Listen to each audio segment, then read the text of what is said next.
Hi folks, this is Donald. Today I'm trying out something completely new that I've never done before. I am sketching on a grey toned sketchbook. This is literally brand new. This is the first page. I had no idea how this was going to turn out. I just jumped straight in and I vowed that whatever the results, I'm going to post them online for your viewing pleasure or displeasure.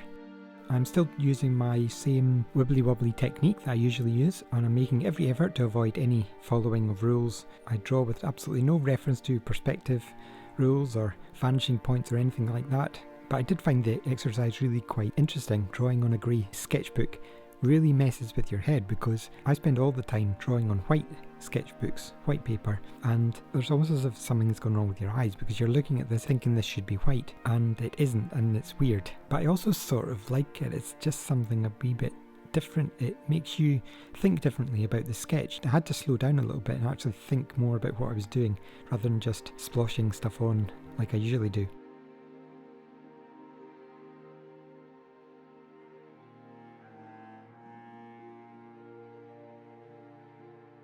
And a little mention to all the people who've been leaving comments and saying nice things over the last week or two. There's been quite a jump in the number of people subscribing and leaving comments. It has been very heartening to hear from you, so thanks for that.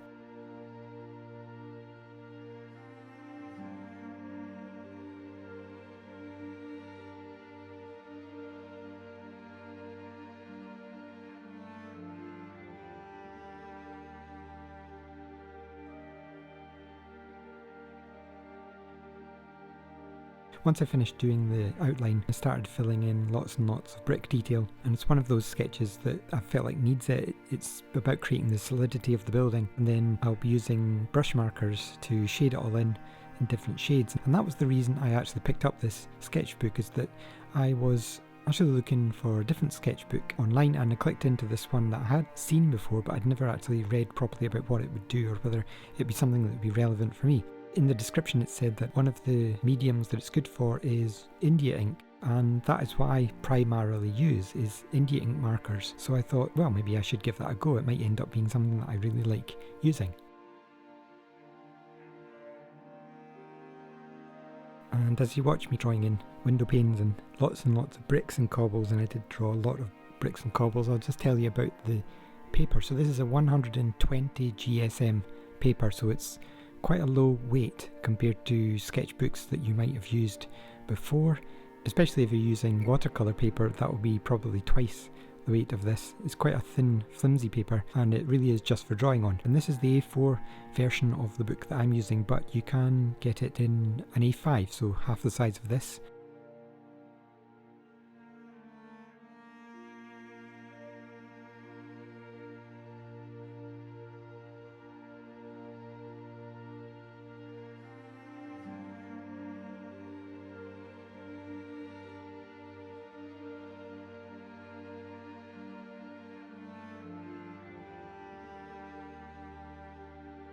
One of the things I did regret doing was starting to draw the cobbles on the street. They were something that I really shouldn't have done. As soon as you start drawing cobbles and then more cobbles and more and more and more, and you wish you hadn't.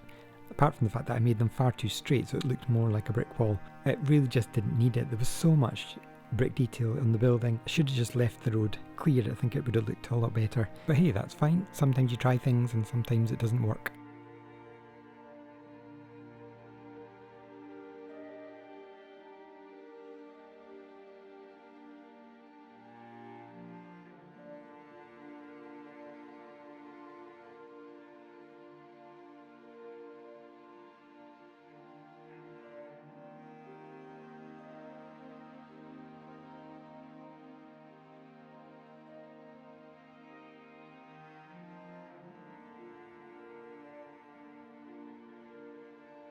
So once I've finished drawing in all 3 million cobbles, I then start colouring in. This is the point where I can try out the Faber-Castell markers that I use, but the thing that particularly attracted me to this was the idea of using a white pen on grey paper, because usually you would do it the other way around and it takes a bit of getting used to. I tried the white pen that I had. You just saw a glimpse of it there.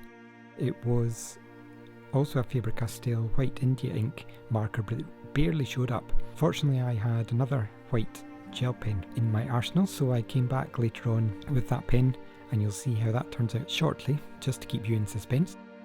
So I started off with a cold grey 1. I tried that on the door, but it didn't show up at all because this is already grey paper, and this was really just something I had to do through trial and error. I literally hadn't touched this paper before I started drawing this sketch, so I didn't know whether the lightest grey would show up at all, and it didn't. It's pretty much the same tone as the paper itself. It just throws me a bit because usually when I'm building up a sketch I start with the lightest layer, the cold grey 1, and then I build up the layers from there, so it did throw me a wee bit off that I couldn't use the lightest pen. I was like, hang on, my system will have to be different for this is not right.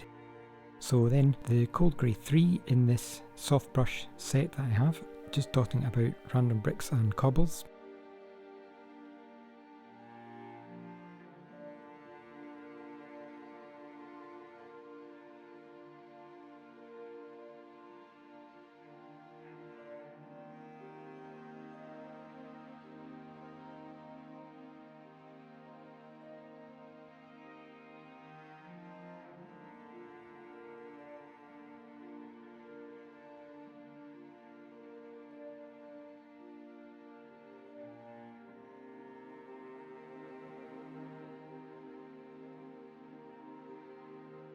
So my question to you is, having seen this now, if you've never done it before, would you now go and get a grey tone sketchbook and give it a go? Or if you've ever tried it, how did you get on with it? I'd be curious to know if you've ever used one.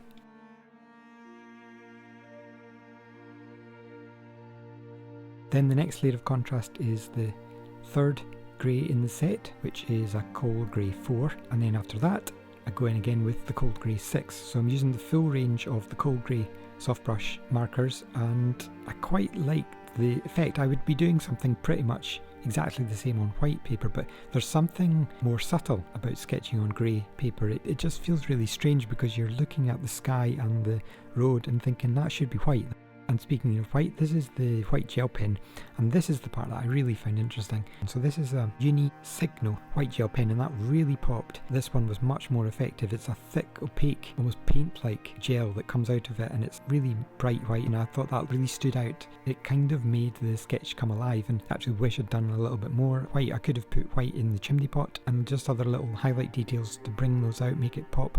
I'm not sure if it would become my permanent sketchbook, but I would love to experiment more with the white and the grey combination on grey toned sketch paper. I think there's room for improvement, there's room for experimentation in this, and I would really love to see where I can take it in some of my future sketches. And if you would like to see more of my sketches, you can click on this video right here, and I will see you in the next one.